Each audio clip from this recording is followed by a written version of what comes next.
ഈശോ മിശിഹായ്ക്കും സ്തുതിയായിരിക്കട്ടെ. ലോഗോസ് പഠന പരമ്പരയിലെ അടുത്തൊരു എപ്പിസോഡിലേക്ക് എല്ലാവർക്കും ഹൃദ്യമായ സ്വാഗതം. ഇന്ന് നമ്മൾ പഠിക്കുന്നത് 1 സാമുവേലിൻ്റെ പുസ്തകത്തിലെ 6ഉം 7ഉം അധ്യായങ്ങളിലെ ചോദ്യങ്ങളും ഉത്തരങ്ങളുമാണ്. 6ആം അധ്യായത്തിലെ ചോദ്യോത്തരങ്ങളിലേക്ക് നമുക്ക് കടക്കാം. ചോദ്യം 1. കർത്താവിൻ്റെ പേടകം എവിടെയായിരുന്നു? എത്ര നാൾ? ഫിലിസ്ത്യരുടെ രാജ്യത്ത് 7 മാസം. ചോദ്യം 2. പുരോഹിതന്മാരെയും ജ്യോത്സ്യന്മാരെയും വിളിച്ചു വരുത്തിയത് ആര്? എന്തിനു വേണ്ടി? ഫിലിസ്ത്യർ. കർത്താവിൻ്റെ പേടകം നാം എന്ത് ചെയ്യണം എന്നറിയുന്നതിന് വേണ്ടി. ചോദ്യം 3. ഫിലിസ്ത്യർ വിളിച്ചു വരുത്തിയത് ആരെ? പുരോഹിതന്മാരെയും ജ്യോത്സ്യന്മാരെയും. ചോദ്യം 4. പുരോഹിതന്മാരും ജ്യോത്സ്യന്മാരും കർത്താവിൻ്റെ പേടകം എന്ത് ചെയ്യണമെന്നാണ് പറഞ്ഞത്? ഇസ്രായേലരുടെ ദൈവത്തിൻ്റെ പേടകം തിരിച്ചയക്കുന്നത് വെറും കൈയോടെ ആവരുത്. ഒരു പ്രായശ്ചിത്ത ബലിക്കുള്ള വസ്തുക്കൾ തീർച്ചയായും കൊടുത്തയക്കണം. ചോദ്യം 5. ആരുടെ ദൈവത്തിൻ്റെ പേടകമാണ്?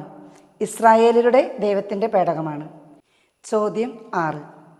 നിങ്ങൾ ഒരു പുതിയ വണ്ടി ഉണ്ടാക്കി ഒരിക്കലും മുഖം വെച്ചിട്ടില്ലാത്ത 2 കറവ പശുക്കളെ കെട്ടുവിൻ. ആര് ആരോട് പറഞ്ഞു? പുരോഹിതന്മാരും ജ്യോത്സ്യന്മാരും ഫിലിസ്ത്യരോട്. ചോദ്യം 7. ഇസ്രായേലരുടെ ഡാഷ് പ്രകീർത്തിക്കുവിൻ. ദൈവത്തിൻ്റെ മഹിമയെ. ചോദ്യം 8. ഡാഷ് കൊണ്ടുവന്ന് വണ്ടിക്ക് കെട്ടി. 2 കറവ പശുക്കളെ. ചോദ്യം 9.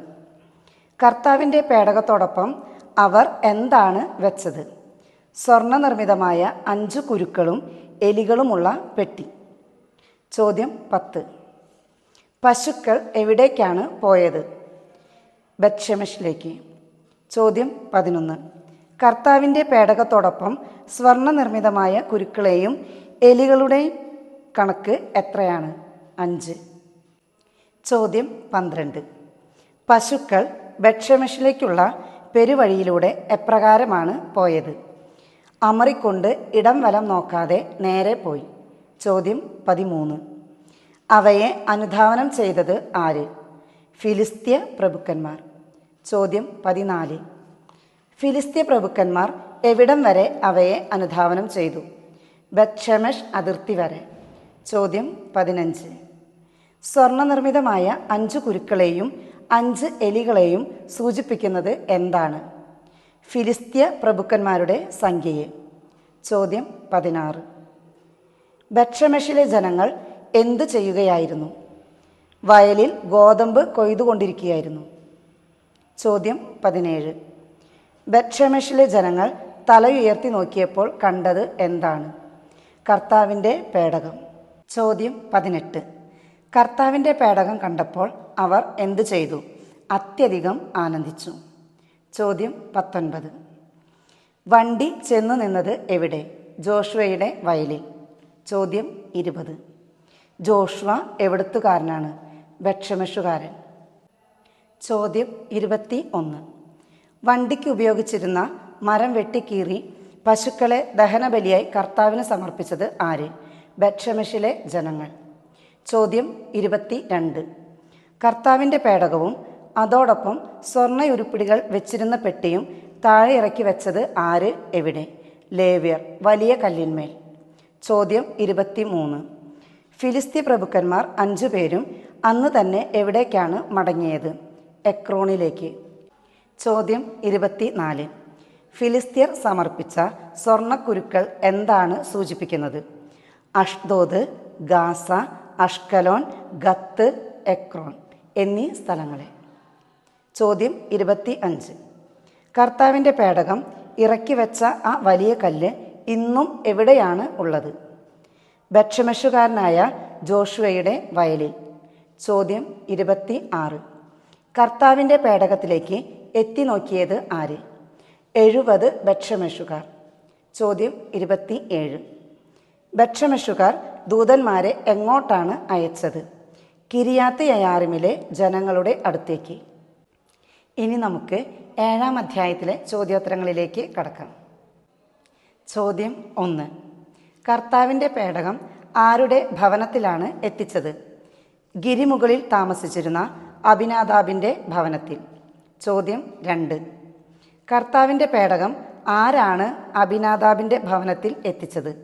കിരിയാത്ത് യയാറിമിലെ ആളുകൾ. ചോദ്യം 3. കർത്താവിൻ്റെ പേടകം സൂക്ഷിക്കുന്നതിന് അവർ ആരെയാണ് അഭിഷേകം ചെയ്തത്? അബിനാദാബിൻ്റെ പുത്രൻ എലയാസറിനെ. ചോദ്യം 4. കർത്താവിൻ്റെ പേടകം അബിനാദാബിൻ്റെ ഭവനത്തിൽ എത്ര നാൾ ഇരുന്നു? 20 വർഷത്തോളം. ചോദ്യം 5. കർത്താവിങ്കലേക്ക് തിരിഞ്ഞ് വിലപിച്ചു കൊണ്ടിരുന്നത് ആര്? ഇസ്രായേൽ ജനം. ചോദ്യം 6. അന്യദേവന്മാരെയും അസ്താർത്തെ ദേവതകളെയും ബഹിഷ്കരിക്കണമെന്ന് ആര് ആരോട് പറഞ്ഞു? സാമുവൽ ഇസ്രായേൽ ജനത്തോട്. ചോദ്യം 7. ഇസ്രായേൽ മുഴുവൻ ഒരുമിച്ച് കൂടിയത് എവിടെ? മിസ്പായിൽ. ചോദ്യം 8. ഇസ്രായേൽ ജനം ഒരു ദിവസം മുഴുവൻ ഉപവസിച്ചത് എന്ന്? അവർ മിസ്പായിൽ ഒരുമിച്ച് കൂടിയപ്പോൾ. ചോദ്യം 9. ഇസ്രായേൽ ജനത്തെ ന്യായപാലനം ചെയ്യാൻ തുടങ്ങിയത് ആര്? എവിടെ വെച്ച്? സാമുവൽ മിസ്പായിൽ വെച്ച്. ചോദ്യം 10. ഇസ്രായേലിന് വേണ്ടി കർത്താവിനോട് പ്രാർത്ഥിച്ചത് ആര്? സാമുവൽ. ചോദ്യം 11. സാമുവൽ സമ്പൂർണ്ണ ദഹനബലിയായി കർത്താവിന് അർപ്പിച്ചത് എന്ത്? മുലകുടി മാറാത്ത ഒരാട്ടിൻകുട്ടിയെ. ചോദ്യം 12. സാമുവൽ ദഹനബലി അർപ്പിച്ചുകൊണ്ടിരിക്കവേ ഇസ്രായേലരെ ആക്രമിക്കാൻ വന്നത് ആര്? ഫിലിസ്ത്യർ. ചോദ്യം 13. കർത്താവ് ഫിലിസ്ത്യരെ സംഭ്രാന്തരാക്കിയത് എങ്ങനെ? ഭയങ്കരമായ ഒരു ഇടിനാദം മുഴക്കി. ചോദ്യം 14. മിസ്പായിൽ നിന്ന് ബത്തുകാർ വരെ ഫിലിസ്ത്യരെ പിന്തുടർന്ന് വധിച്ചത് ആര്? ഇസ്രായേലിയർ. ചോദ്യം 15. ഇസ്രായേലിയർ ഫിലിസ്ത്യരെ വധിച്ചതിനു ശേഷം സാമുവൽ എന്ത് ചെയ്തു? മിസ്പായ്ക്കും ജഷാനായ്ക്കും മധ്യേ ഒരു കല്ല് സ്ഥാപിച്ചു. ചോദ്യം 16. മിസ്പായ്ക്കും ജഷാനായ്ക്കും മധ്യേ ഒരു കല്ല് സ്ഥാപിച്ച സ്ഥലത്തിൻ്റെ പേര്? എബ്നേസർ. ചോദ്യം 17. എബ്നേസർ എന്ന വാക്കിനർത്ഥം? സഹായശില. ചോദ്യം 18. സാമുവൽ എന്തു പറഞ്ഞാണ് ആ സ്ഥലത്തിന് എബ്നേസർ എന്ന പേരിട്ടത്? ഇതുവരെ കർത്താവ് നമ്മെ സഹായിച്ചു എന്ന് പറഞ്ഞു. ചോദ്യം 19. കർത്താവിൻ്റെ കരം ഫിലിസ്ത്യർക്കെതിരെ ബലപ്പെട്ടിരുന്നത് എത്ര കാലം? സാമുവലിൻ്റെ കാലമത്രയും. ചോദ്യം 20. ഫിലിസ്ത്യർ ഇസ്രായേലിനു തിരികെ കൊടുത്ത പ്രദേശങ്ങൾ ഏതെല്ലാം? എക്രോൺ മുതൽ ഗത്ത് വരെയുള്ള പ്രദേശങ്ങൾ. ചോദ്യം 21. ഡാഷും ഡാഷും തമ്മിൽ സമാധാനമുണ്ടായി, ഇസ്രായേലും അമോര്യരും തമ്മിൽ. ചോദ്യം 22. തൻ്റെ ജീവിതകാലമത്രയും ഇസ്രായേലിൽ നീതിപാലനം നടത്തിയത് ആര്? സാമുവൽ. ചോദ്യം 23. സാമുവൽ വർഷം തോറും സന്ദർശിച്ച് നീതിപാലനം നടത്തിയ സ്ഥലങ്ങൾ ഏതെല്ലാം?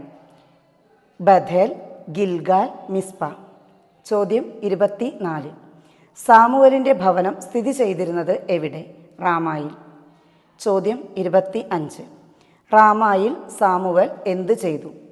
നീതിപാലനം നടത്തുകയും കർത്താവിന് ഒരു ബലിപീഠം നിർമ്മിക്കുകയും ചെയ്തു. ഇതുവരെ നമ്മൾ പഠിച്ചത് 1 സാമുവേലിൻ്റെ പുസ്തകത്തിലെ 6ഉം 7ഉം അധ്യായങ്ങളിലെ ചോദ്യങ്ങളും ഉത്തരങ്ങളുമായിരുന്നു. ഇനി നമുക്ക് അടുത്തൊരു എപ്പിസോഡിൽ വീണ്ടും കാണാം. നന്ദി, നമസ്കാരം.